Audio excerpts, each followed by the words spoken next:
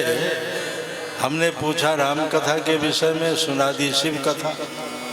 जाना हो दिल्ली और बैठ गए कोलकाता वाली ट्रेन में, तो भाई दिल्ली कैसे पहुंचोगे? क्योंकि जहाँ जाना है वहाँ नहीं जा रहे, और जहाँ नहीं जाना है वही जा रहे। ये जीव उत्तानपाद है, सारा काम उल्टा करता है। जो करना चाहिए वो नहीं करता, जो नहीं करना चाहिए वही करता है।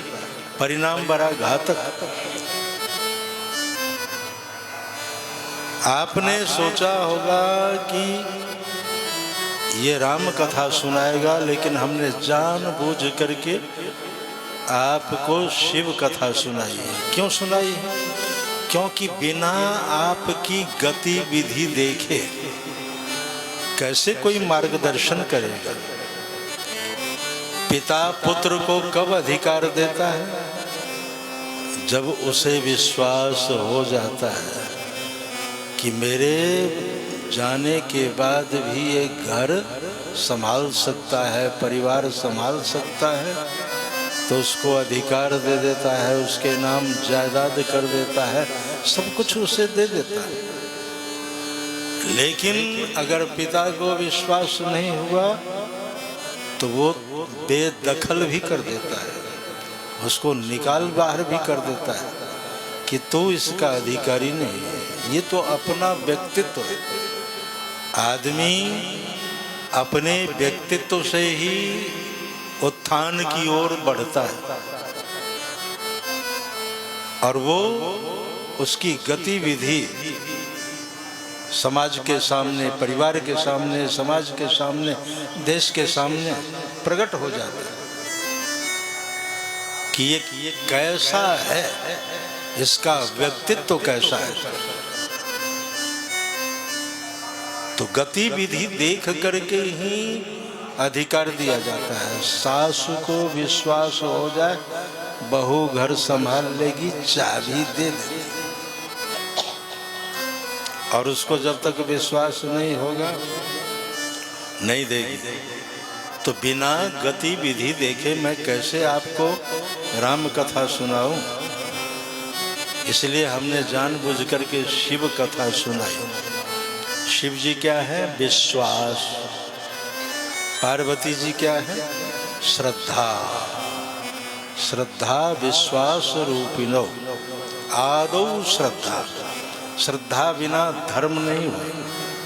और राम जी जो है, रामो विग्रहवान धर्म, वाल्मीकि जी कहते हैं। तो राम जी मूर्तिमान धर्म है, और उस धर्म की चर्चा सुनने के लिए आदौ श्रद्धा, सबसे पहले श्रद्धा की आवश्यकता है। जे श्रद्धा संबल रहित नहीं संतन कर साथ, तिनकह मानस अगम अति जिन्हि न प्रिय रघुनाथ। तो श्रद्धावान हो करके विश्वास पूर्वक अगर हम कहीं किसी के शरण में रहते हैं तो हमारा उत्थान होता है। चाहे गुरु के शरण में हो, चाहे गोविंद के शरण में हो, चाहे माता पिता के शरण में हो, किसी के शरण में। तो एक बार शरणागति ग्रहण करने के बाद उसे ये सोचना चाहिए कि अपना कुछ नहीं, जब हम किसी के हो गए। एक उदाहरण आपको दूं, आप गृहस्थ जीवन में हैं, जब तक कन्या आपके घर में है, वो कहती है कि ये मेरा है, ये मेरा है, ये मेरा सगे संबंधियों को, वहाँ मकान दुकान को, सभी संस्थान को वो कहती है कि मेरा है मेरा है, और शादी होते ही उसको वीरान कर देती है, सबको छोड़ करके चली जाती है।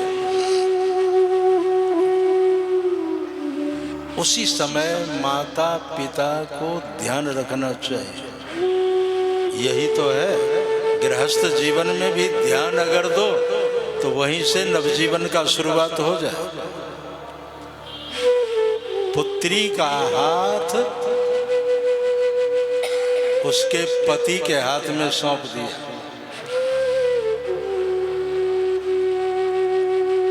राजर्षि जनक जब सीता जी का हाथ राम जी के हाथ में देने लगे, वाल्मीकि जी कहते हैं, यम सीता मम सुता सहधर्मचरी तव प्रतीक्ष चैनाम भद्रम ते पानी गृहणेषु पानिना। यम सीता मम सुता सह धर्मचरी तव। राम, यम सीता, ये जो सीता है मम सुता, मेरी पुत्री है। यम सीता मम सुता, लेकिन आज से सह धर्मचरी तव, तुम्हारी धर्म संगिनी के रूप में तेरे साथ रहेगी। सह धर्मचरी तव, तो प्रतीक्ष चैनाम भद्रम ते, हे भद्र, हे राघवेंद्र, हे राम भद्र, प्रतीक्ष चैनाम भद्रम ते पानी गृहणेषु, तुम इसका हाथ पकड़ो। पानी गृहणेषु पानी ना, इसका हाथ तुम अपने हाथ में ले लो। आज से ये सारी जिम्मेवारी मैं तुझे सौंपता हूँ। राम जी को सौंप दिया और जनक जी मुक्त हो। यही तो सोचने की बात। पुत्री का हाथ जिस दिन दामाद के हाथ में दिया, उसी दिन से तुम मुक्त हो, माता पिता मुक्त है। अब सारी जिम्मेवारी किसकी है? जिसके हाथ में दी है। ठीक इसी तरह जीवात्मा जब परमात्मा की चरणों में अपने आप को समर्पित कर देता है तो उसका कुछ भी नहीं होता। मैं मेरापन, तू तेरापन सब खत्म। मेरा मुझ में कुछ नहीं, जो कुछ है सो तोर। तेरा तुझको सौंपया क्या लागे मोर, क्या लागत है मोर। मेरा मुझ में कुछ नहीं। ये है समर्पण। आज भी हम समर्पित लोगों की गाथा को गाते हैं। मेवाड़ की मीरा, शिक्षा की दृष्टि से देखा जाए तो मीरा के जीवनी में कहीं हमने नहीं पढ़ा कि उसे पीएचडी की डिग्री प्राप्त थी अथवा डिलीट कर रखी थी। कोई डिग्रियां उसको हासिल थी,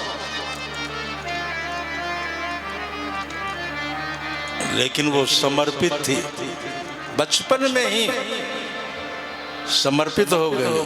एक ही रट था कि जाके सिर मोर मुकुट मेरो पति सोई, मेरो तो गिरधर गोपाल दूसरो ना कोई। मीरा का समर्पण आज विश्व के हिंदी साहित्य में मीरा अमर है।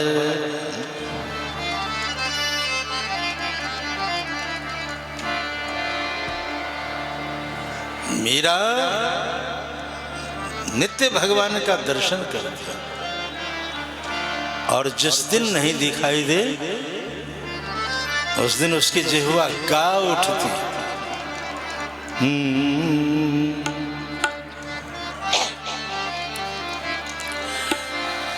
अब हो गए श्याम दूज के चंदा, अब हो गए श्याम दूज के चंदा, अब हो गए श्याम दूज के चंदा, दूज के चंदा, दूज के चंदा, दूज के चंदा, दूज के चंदा, दूज के चंदा, दूज के चंदा, अब हो गए श्याम दूज के चंदा, अब हो गए श्याम दूज के चंदा।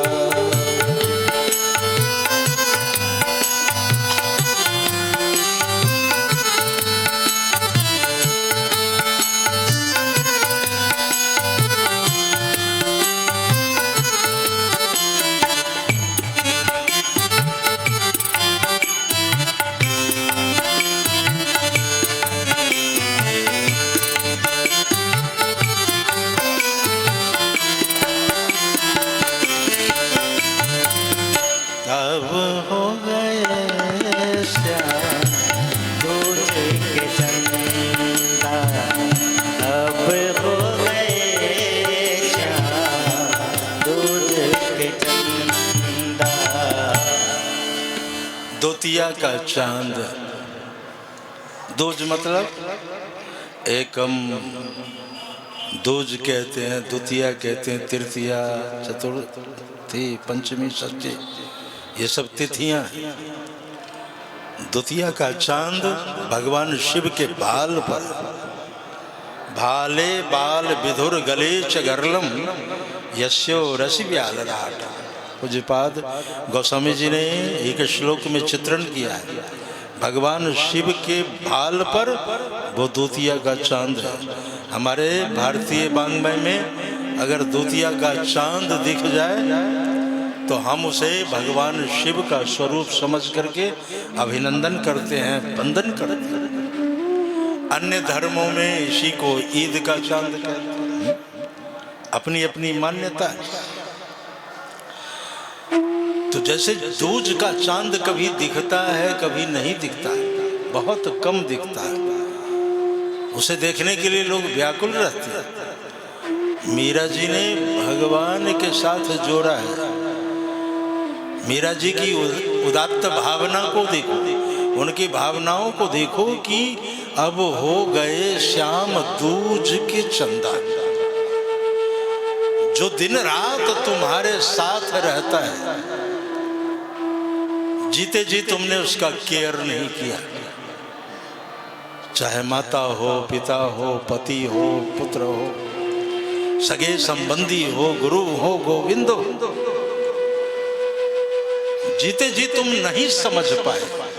अपनी जड़ता के कारण, अपनी मूर्खता के कारण, अपनी बेवकूफी के कारण।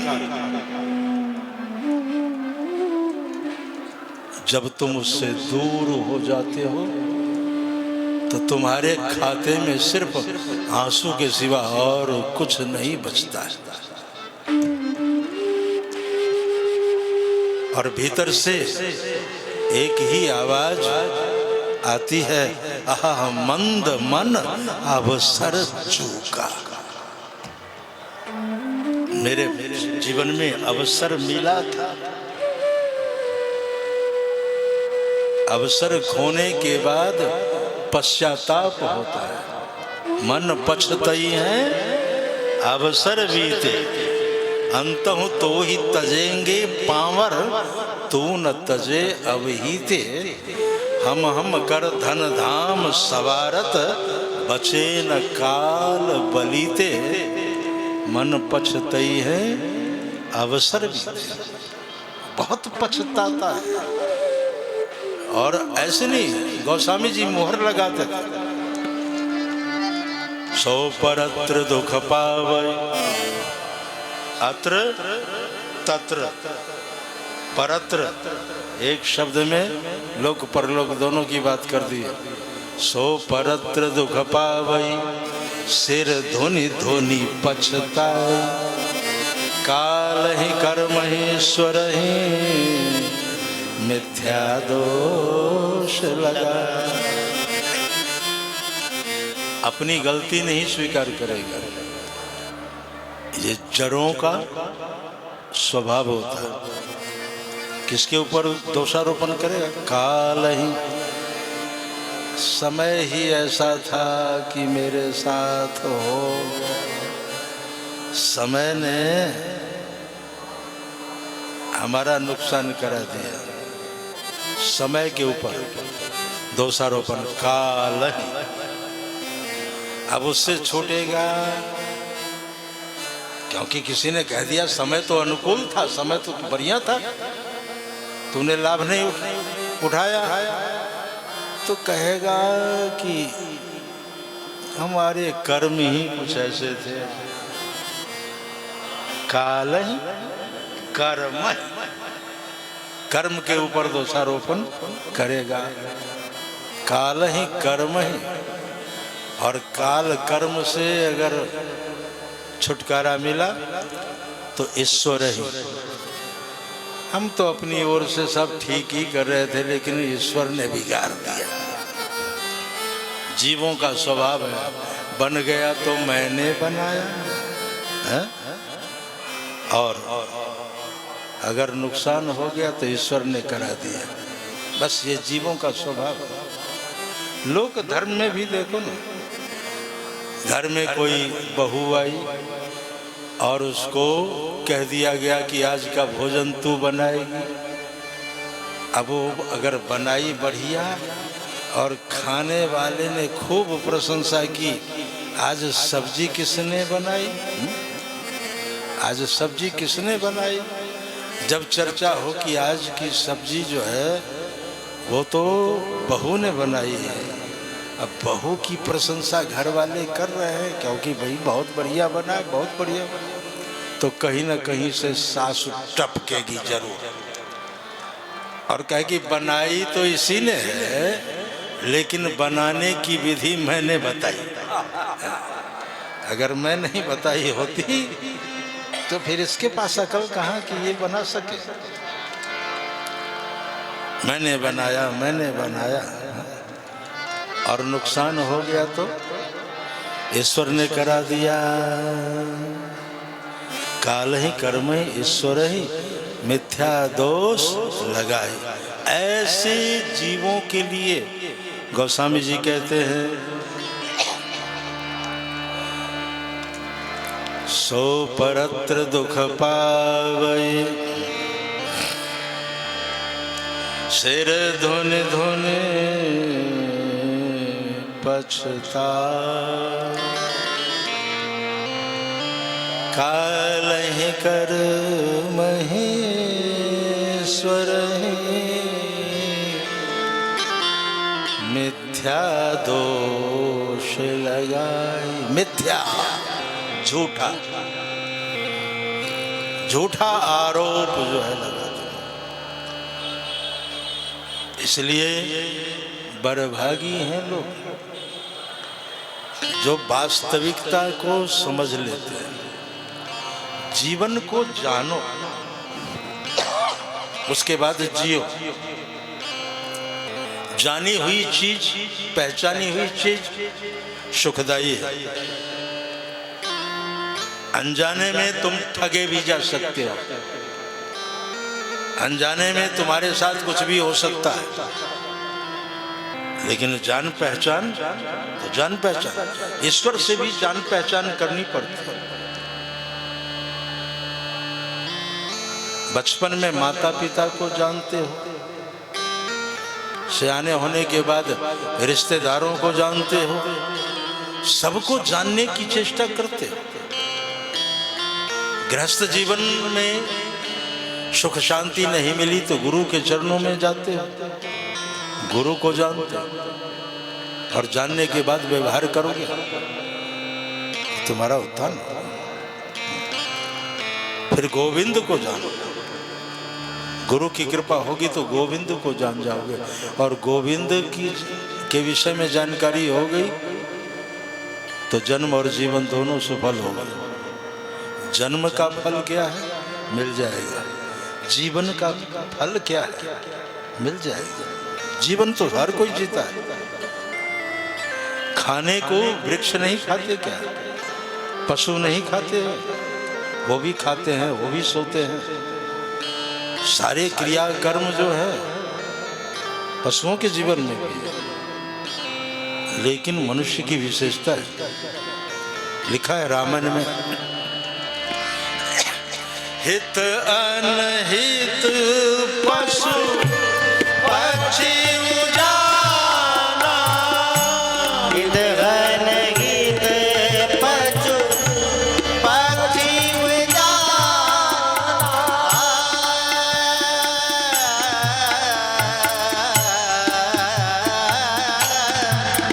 मपदनि प मपसदनि प मपनि प मपगमरे सारे नि सारे सदनि सारे गमपदनि स गमपदनि स हित अनहित पक्षी उजाला, मानुष तन गुण ज्ञान निधाना, मानुष तन गुण ज्ञान निधाना, मानुष तन गुण ज्ञान निधाना, मानुष तन गुण ज्ञान निधाना, हित अनहित पशु पक्षी उजाला, हित अनहित पशु पक्षी उजाला, अनहित पशु पक्षी उजाला, हित अनहित पशु पक्षी उजाला, पक्षी उजाला,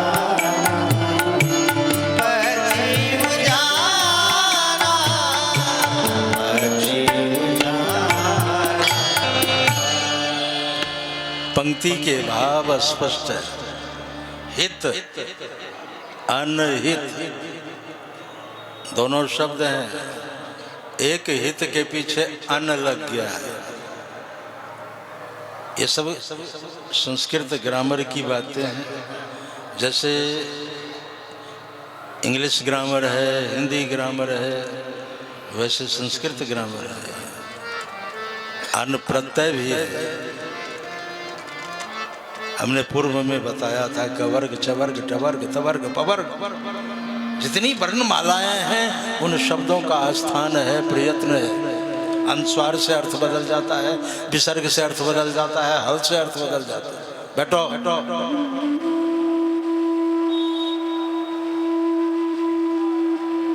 तो हित अनहित, एक हितैषी, ये हमारा हितैषी है, ये हित चाहता है, हमारा भला चाहता है, और ये हमारा नुकसान चाहता है। ये हर कोई जानता है, पशु पक्षी भी जानता है। आपके द्वार पर पालतू पशु हो, चाहे गौ हो, बैल हो, भैंस हो, पहले तो यही पालते थे लोग। हाथी, घोड़े, गाय, भैंस, बैल। अब थोड़ा सा बदलाव आ गया। आज भी 4 पांव वाले पालते हैं, लेकिन अब कोई गाय नहीं पालता, गौवंश की सेवा नहीं करता। अब दरवाजे पर बोर्ड लगा देता है, वो भी गर्व से, यहाँ कुत्ते रहते हैं। पहले जो है गाय पालने वाला लिखता था गौशाला। क्या शब्द है साहित्य का, पाठशाला, गौशाला। यहाँ गाय रहती है, गौशाला। गोवंश की क्या दुर्दशा है भारतवर्ष में। चलो अब तो सरकार कुछ अनुकूल है कि गो हत्या के ऊपर बहुत प्रतिबंध लगा। गोरक्षा आंदोलन बहुत आचार्य चरणों ने आरंभ की। एक से एक गो भक्तों ने अपना जीवन समर्पित किया गौवंश के प्रति, भारतीय संस्कृति के प्रति, भारतीय संविधान के प्रति। लेकिन आज उन गौवंशों की दुर्दशा। आज लोग पालते हैं पाश्चात्य संस्कृति कहना बेकार है, पश्चिम का नकल करते हैं। कुत्ता आज तरक्की दो की ही हुई, जुत्ता की और कुत्ता की। दो को प्रमोशन मिला है। चाहे लोकसभा हो, विधानसभा हो, वहां भी जूता राजनेताओं के सिर के ऊपर से गुजरता है, जूतेबाजी होती है। चाहे लोकसभा हो, विधानसभा। तो जूतों ने तरक्की की और कुत्तों ने भी तरक्की की। जिस बच्चे को गोद में होना चाहिए वो रेरी में है, ढकेलने वाली रेरी में, उसमें डाल करके बच्चों को टहलाती है देवियां और गोद में कुत्ते लेकर के घूमती। अपनी संस्कृति है। भारत दुनिया का सर्वश्रेष्ठ देश है। जितने देशवासी हैं, विदेशियों को सुख अगर मिलता है तो भारतवर्ष में मिलता है।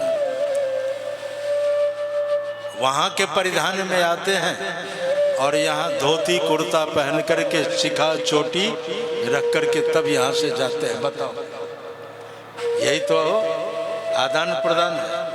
यहाँ के लोग पश्चिम में जाते हैं, विदेश अन्य देशों में जा करके उसका परिधान धारण करके आते हैं। और विदेशी जो सैलानी यहाँ आते हैं वो सब उतार करके धोती कुर्ता पहन करके, गले में यज्ञोपवीत है और शिखा है, तिलक लगा करके, और कुछ नहीं तो कहेंगे हरे रामा हरे रामा, हरे कृष्णा हरे कृष्णा हरे कृष्णा। फर्नाटे के साथ इंग्लिश बोलेंगे, लेकिन रहेंगे भारतीय परिधान में। उन्हें देख करके सुख मिलता है कि हमारी संस्कृति का मान सम्मान ये रखा है। भारतीयों ने अपनी संस्कृति को नहीं समझा, अपने धर्म को नहीं समझा, अपनी परंपरा को नहीं समझा। आज इतना विशाल 45 किलोमीटर की परिधि में ये कुंभ महापर्व, जिसका संबंध सीधे हमारे गौरव ग्रंथों से है, हमारे पूर्वाचार्यों से है। ये ऋषियों की भूमि है, ये तपस्थली है। ब्रह्मा जी ने सबसे पहले यहाँ यज्ञ किया था, इसीलिए इसका नाम पड़ा प्रयाग, जहाँ देव दनुज नर किन्नर श्रेणी सादर मज्जहि सकल त्रिवेणी। किन्नर गंधर्व होते थे, आज वो हाथ बजाने वाले किन्नर नहीं, देवलोक से आते थे। देव दनुज नर किन्नर श्रेणी सादर मज्जहि सकल त्रिवेणी, सब यहाँ आकर के डुबकी लगाते थे। आज इस कुंभ को क्या हो गया? कहीं कोई ऋषियों की चर्चा नहीं, कहीं कोई गौरव ग्रंथों की चर्चा नहीं, कहीं कोई अनुष्ठानों की चर्चा नहीं, क्योंकि इस कुंभ में सिर्फ डिजिटल इस कुंभ में किसे दिखाया? एक माला बेचने वाली नीली आंखों वाली को। कुंभ में उसके सिवा और कोई आया ही नहीं। क्या हो रहा है? किं करोमि क्व गच्छामि रामो नास्ति महीतले। एक वेदना। आगे क्या होगा इन कुंभों का? आगे क्या होगा हमारी संस्कृति का, सभ्यता का?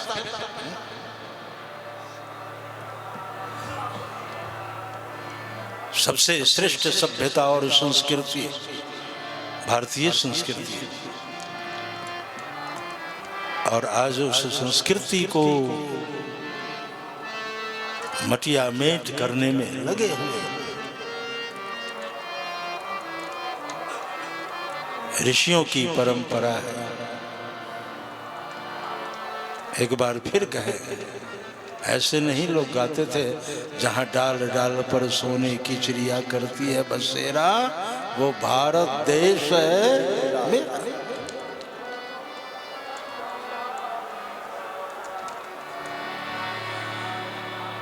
शिवालयों की चर्चा है इसमें, मंदिर और शिवालय, जहां बच्चा बच्चा भगवान कृष्ण का रूप है और राधा एक एक बाला। पहले भी तो लोग गाए हैं भारत देश की महिमा, लेकिन उन चीजों को सबको दरकिनार करके ये दुर्दशा व्यवस्था हमारे उत्तर प्रदेश के माननीय मुख्यमंत्री श्री आदित्यनाथ जोगी जी ने दिन रात एक कर दी। इस साधु के भीतर की बात कौन समझ सकता है? दर्द न जाने कोई।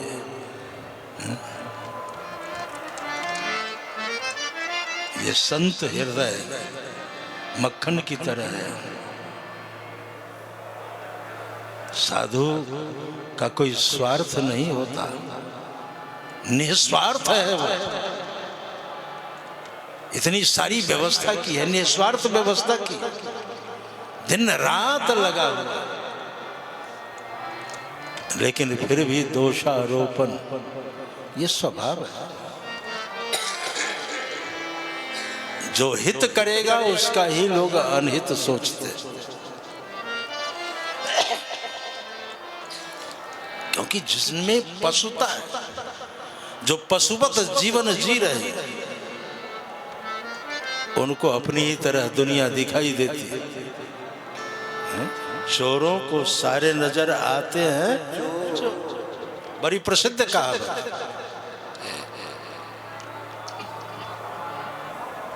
वो हित कर रहे हैं, उसके लाखों हित हैं, इतने उपकार हैं, इतने उपकार हैं।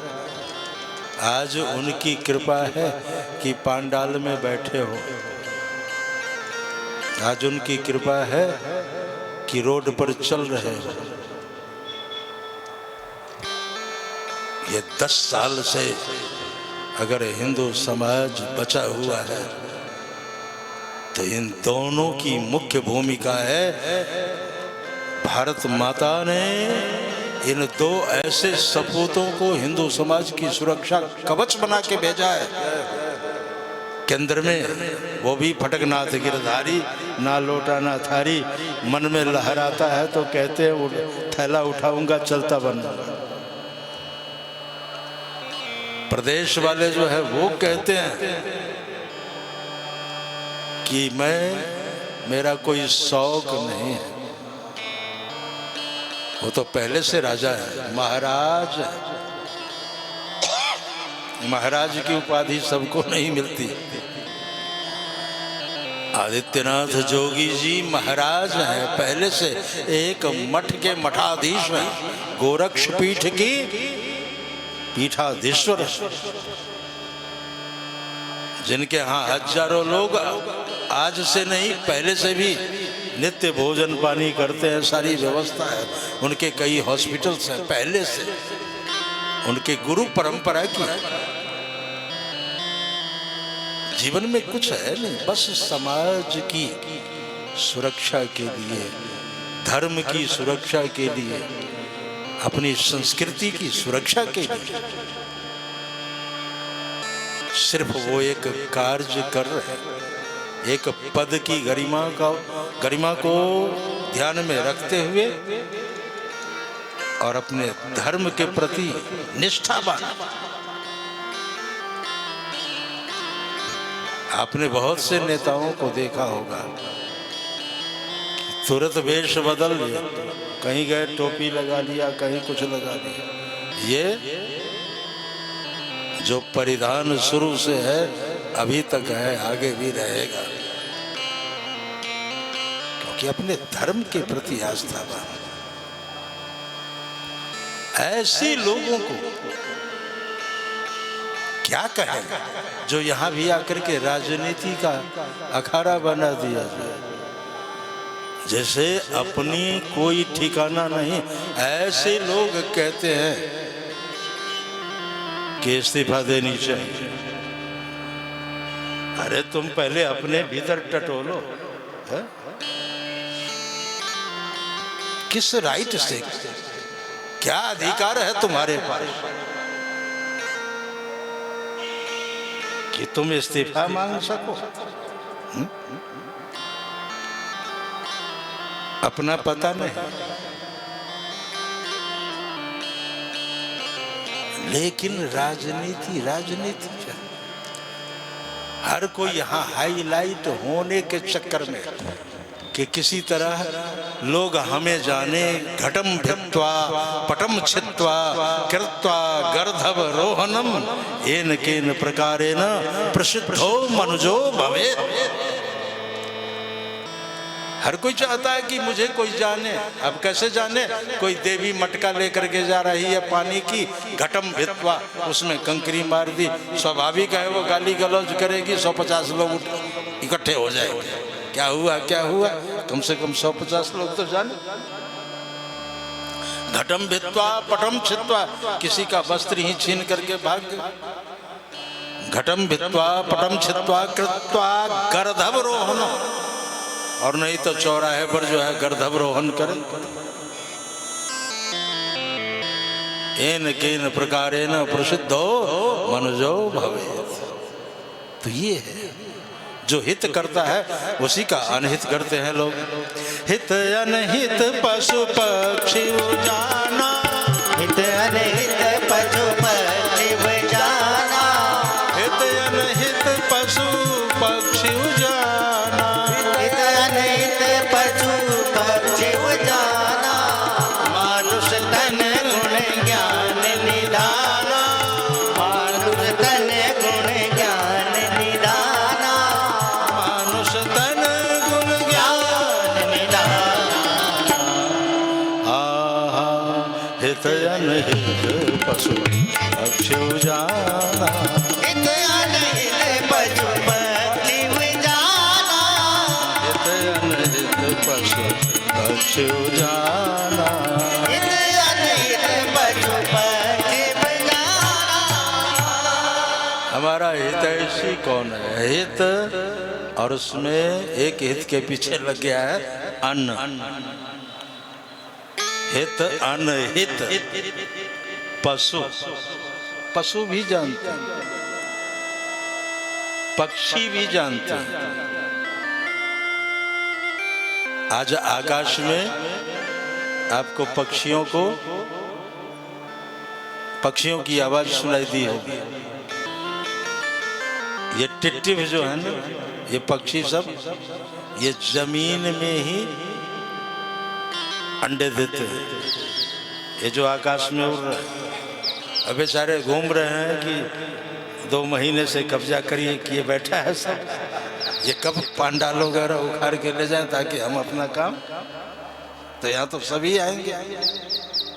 देखो आवाज आ। हित अनहित पशु पक्षी उजाना और मानुष तन गुण ज्ञान निधाना। लेकिन मनुष्य की विशेषता, भाई जब पशु पक्षी समझते हैं कि ये मुझे भोजन देता है, वहां बैठे रहते हैं।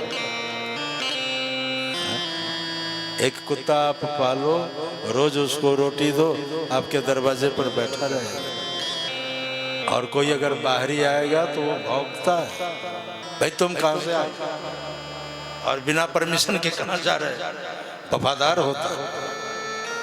लेकिन आज मनुष्य उसे भी चुनौती देता है कि मैं तुमसे भी आगे। तुम तो खाते हो, उसके बाद जो है मालिक की वफादारी करते हो। मैं खाने के बाद भी उनको निगलेक्ट करता हूं, खाने के बाद भी उसको निगलेक्ट करता हूं। आज का मनुष्य, आज का जनरेशन, मैं अनुभवी हूं, मैं अनुभव कर रहा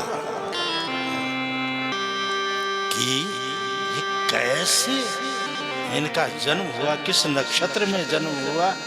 इसके अब चलो, अब ज्यादा नहीं कहना, जो है कुंडली क्यों खोले, जो है ये कैसे कैसे लोग। मुझे लगता है कि ये पशु योनि में जाने वाले थे, उसी समय शायद परमात्मा ने आंखें बंद कर ली होगी और ये इधर घुस गए, एकदम पशुवत क्रियाकलाप सब एक एक करके। तो पशु भी कम से कम हित अनहित जानता है, भाई इतना तो ज्ञान होना चाहिए। हित अनहित पशु पक्षी जाना, मानुष तन गुण, उसमें गुण होना चाहिए, उसमें ज्ञान होना चाहिए। ज्ञान क्या है, जीवन क्या है। हम इस भारत भूमि में जन्म लिए हैं, तो जन्म लेने के बाद हमें कैसे जीवन जीना चाहिए। जो अपने जीवन को नहीं समझा, वो कहते लोग, भाई तुम्हारा लाइफ क्या है, व्हाट इज लाइफ, जीवन क्या है, उस जीवन को समझो। यह जीवन क्या है, निर्जर है मस्ती इसकी पानी है, सुख दुख के दोनों पाटों से चल रही राह मन मन। जीवन जीना सीखा,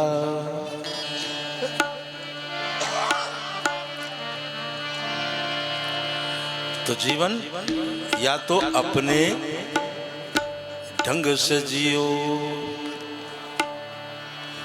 और नहीं तो किसी का हो करके जियो। हैं? गाते हैं लोग, गाते हैं, तुम लोग गाते हो, ये जिंदगी उसी की है, दयानिधि।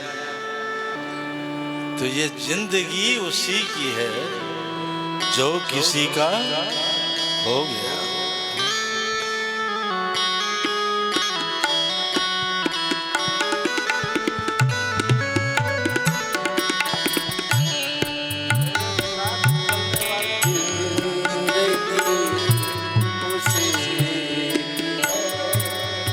गाने के लिए नहीं कर रहा,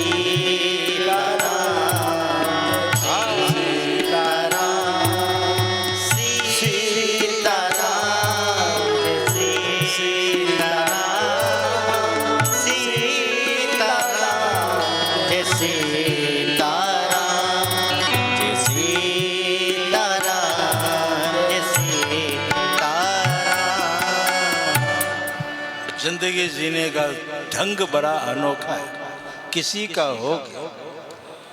न हंस के सीखा है, न रोकर सीखा है, जो कुछ सीखा है किसी का होकर सीखा। पूरे 40-44 वर्ष हो गए मैं गुरु के शरण में आया, वापस गया नहीं। गुरु का हो करके जब एक बार हो गया तो हो गया, परिणाम तुम्हारे सामने। बहुत लोग आए,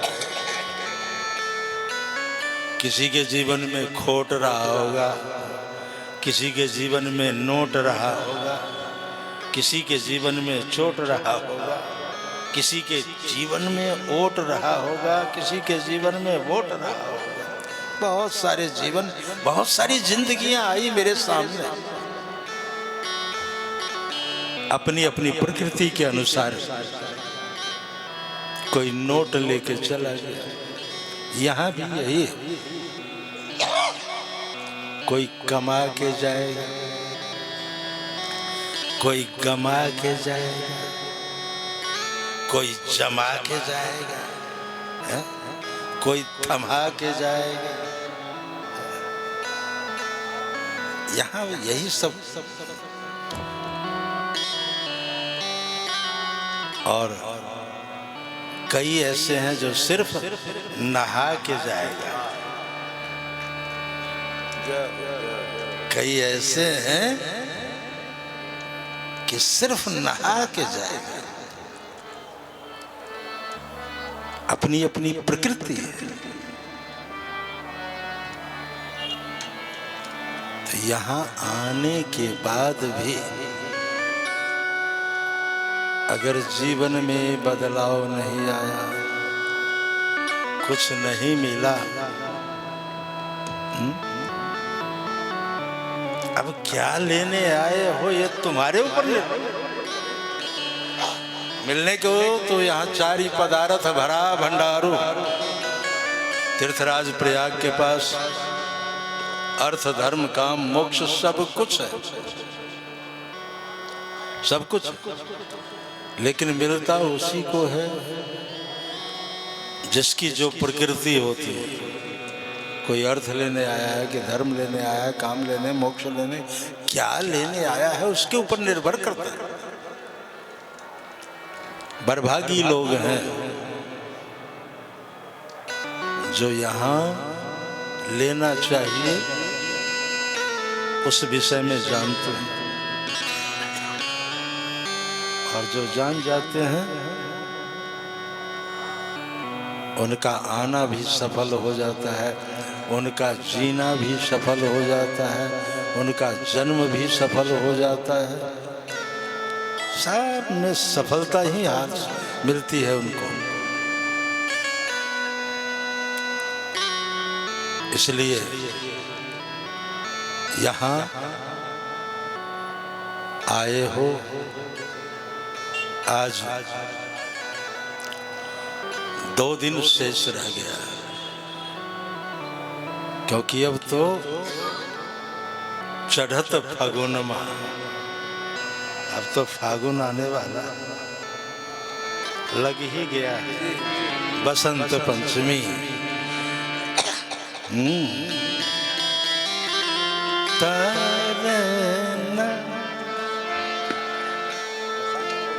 फागुन का लहर, फागुन का लहर, बसंत आयो बसंत। बसंत पंचमी परसों, और बसंत पंचमी के बाद फिर यहाँ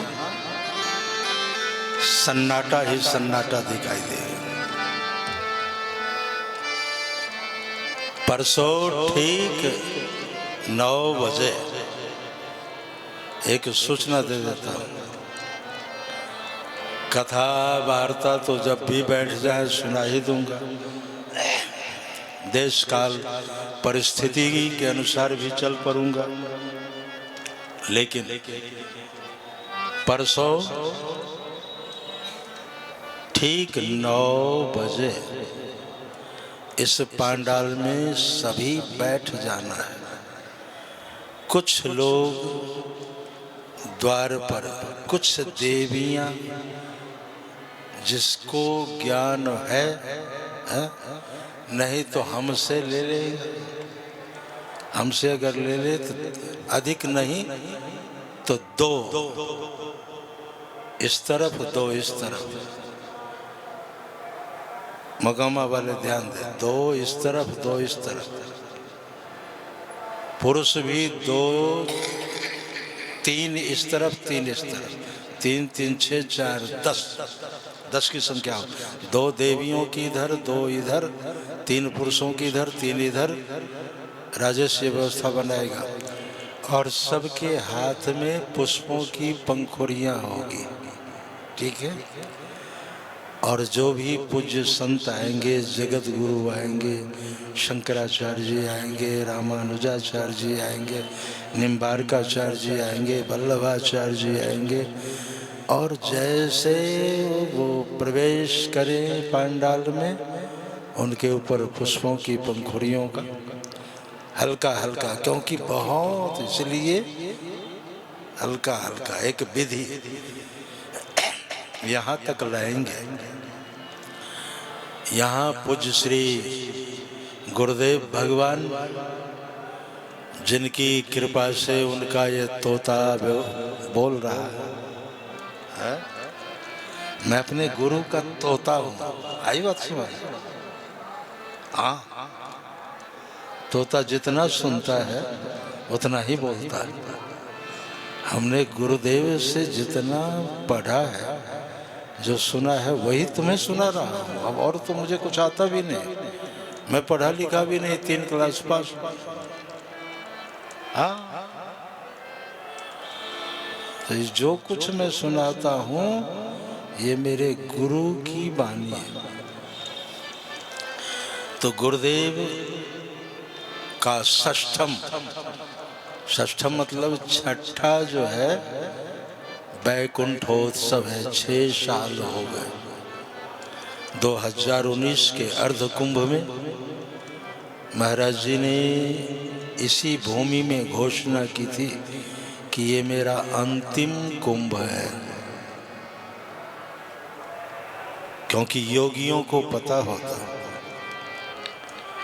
और ठीक 9 को बसंत पंचमी थी, इस बार 3 को पड़ रही है। अर्ध कुंभ में 9 तारीख थी। वो संस्कृत सम्मेलन का अध्यक्ष पूज्य श्री महाराज जी कर रहे थे, और महाराज जी ने घोषणा की 9 फरवरी को घोषणा करते हैं, 9 मार्च को यात्रा पूरी की। और 6 साल, छठा ये पुण्यतिथि है। वैसे तो 7 वर्ष हो गए, 19, 20, 21, 22, 23, 24, 25, ये 7वां चल रहा है, आरंभ है। लेकिन छठा वैकुंठोत्सव होगा बसंत पंचमी के दिन। परसों हम सभी पूज्य श्री महाराज जी को श्रद्धांजलि देंगे, संतों का आशीर्वचन होगा, श्रवण करेंगे और भंडारा होगा।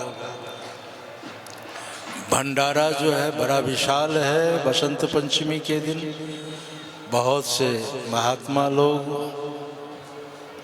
आएंगे और विधिवत सबको भोजन दक्षिणा आदि दी जाएगी। इसमें आधी भूमिका मोकामा निवासी हमारे क्रांति सिंह जो है उसकी भूमिका है, क्योंकि लाखों का खर्चा है। और उसके पति और पुत्र से मेरी वार्ता हुई, मेरे यहाँ अकाउंट में पैसे भी भेजे हैं कि अधिक नहीं तो आधी, भाई लाख खर्चा होगा तो 50 की व्यवस्था होगी, जिसमें करीब 30 तक उसका आ गया।